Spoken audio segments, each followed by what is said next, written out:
Yes, students, in this video we will discuss next concept of exercise number 12, formation of differential equation, अवकल समीकरणों का निर्माण।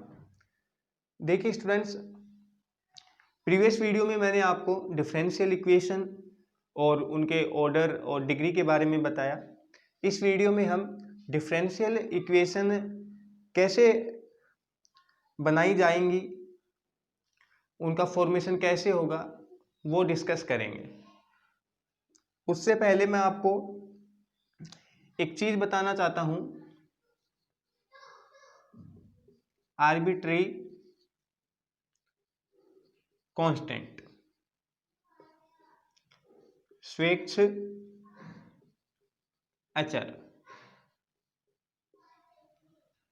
अब किसी भी कार्य में जितने आर्बिट्रेरी कांस्टेंट होंगे, मतलब जितने स्वेच्छ अचर होंगे, ये जैसे आपको एम कोई उसमें कांस्टेंट हो गया, ए बी सी, ये सारे अपने कांस्टेंट होंगे, आर्बिट्रेरी कांस्टेंट जिनको बोलते हैं स्वेच्छ अचर।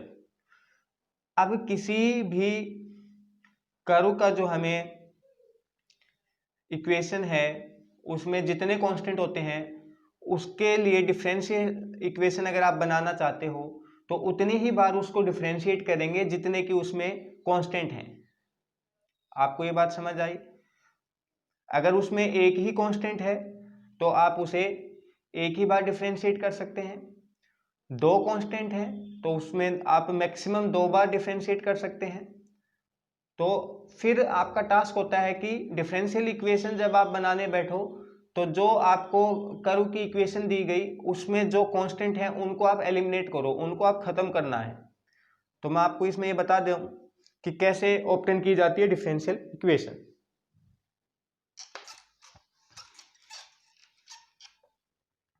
अब जैसे एग्जांपल के लिए हम एक फैमिली की बात करें, फैमिली मतलब कुल, फैमिली ऑफ लाइन, अभी बताऊंगा क्या मैं कह रहा हूं। Family of line passing through origin, मतलब कि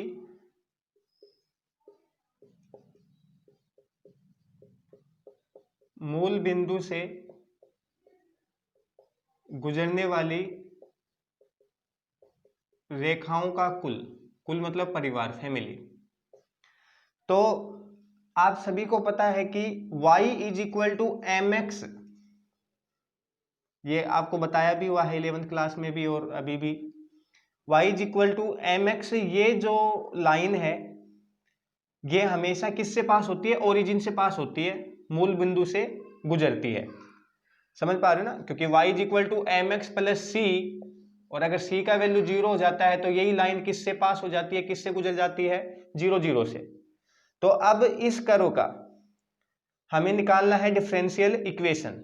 तो इसकी डिफरेंशियल इक्वेशन में अब आपको मैंने बताया कि पहले इसमें आप चेक करो कि कांस्टेंट कितने हैं, अचर कितने हैं। यहां देखो एक ही है m, तो एक कांस्टेंट है ना, तो इसको एक ही बार अपन कर सकते हैं डिफरेंशिएट। और फिर जो डिफरेंशियल इक्वेशन आएगी उसमें m नहीं होना चाहिए, मतलब वो कांस्टेंट उसमें नहीं होने चाहिए। फिर आपका काम ही होता है जितने कांस्टेंट हैं उतनी बार डिफरेंशिएट करो और उन कांस्टेंट को रिमूव करो, हटा दो। तो देखिए एक ही है इसमें, तो अपन इसका क्या कर लेंगे? डिफरेंशिएट कर लेंगे। तो देखिए differentiating with respect to x, ये पता है सभी को। तो y का क्या होता है? dy बाई डी एक्स, ये आपको बता रखा है, is equal to m x. अब ये आप समझ गए होंगे एम एक्स, तो इसमें m सेफ रहेगा और x का कितना हो जाएगा? 1। अब एक ही कांस्टेंट था तो हम एक ही बार डिफरेंशिएट कर सकते हैं, वापस नहीं कर सकते।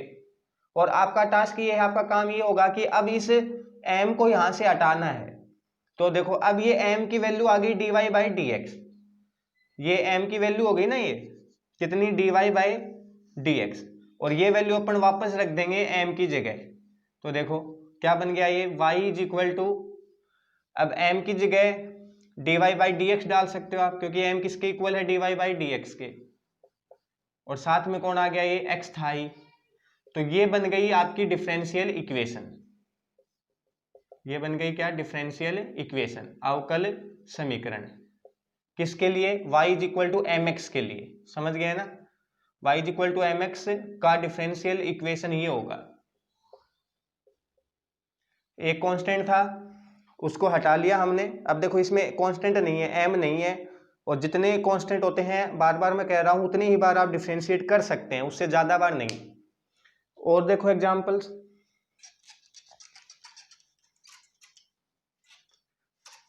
डिफरेंशियल इक्वेशन बनाना मैं आपको सिखा रहा हूं।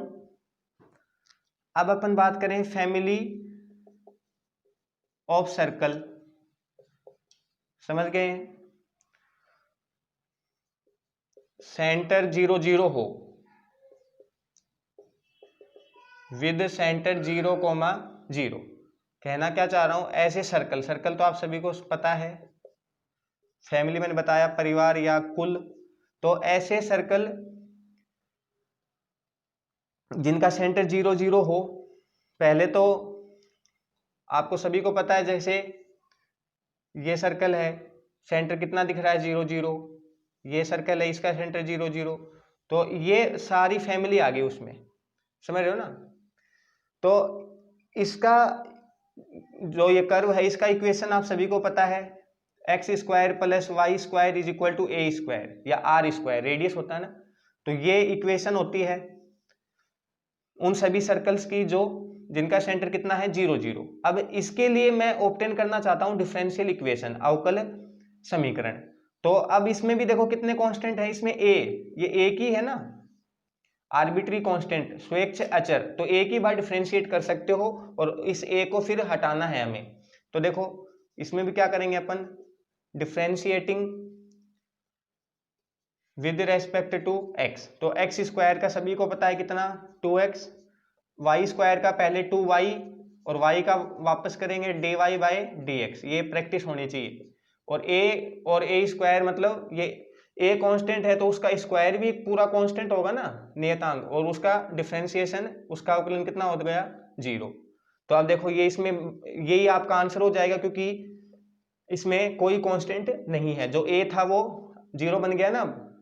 हाँ, आप इस 2 को और 0 में दे सकते हो, 2 कॉमन लेके 0 में डाल दो, तो x plus y d y by d x और इज इक्वल टू 0। तो ये आपकी क्या बन गई, डिफरेंशियल इक्वेशन, अवकल समीकरण। इसके लिए और एक और बता देता हूं मैं, ये आपको समझ आया होगा कैसे डिफरेंशियल इक्वेशन बनानी है, आपको कैसे फॉर्मेशन करना है।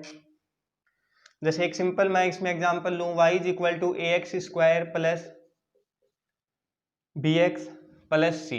अब इसमें देखो कितने हैं कांस्टेंट, 1 2 3, तो मैक्सिमम 3 बार डिफरेंशिएट करो, और ए बी सी को हटाओ यहां से, वो बन जाएगी डिफरेंशियल इक्वेशन। तो देखो पहले इसको डिफरेंशिएट करो, differentiating with respect to x, तो y का हो गया dy बाई डी एक्स, ये 2ax प्लस इसका b हो गया, c का हो गया 0। 3 है ना, तो 3 बार कर सकते हो, अभी तो एक बार ही किया, अगेन करो। तो ये देखो d2y, ये तो सभी को पता है, हायर ऑर्डर डेरिवेटिव सिखाया हुआ है एक्सरसाइज नंबर 7 में, 2a हो जाएगा इसका, पक्की बात है ये। b का हो गया 0, ये 0 पहले ही बन गया था, 2 बार कर लिया, लेकिन कितने थे, 3 थे, तो एक बार और अलाउड है।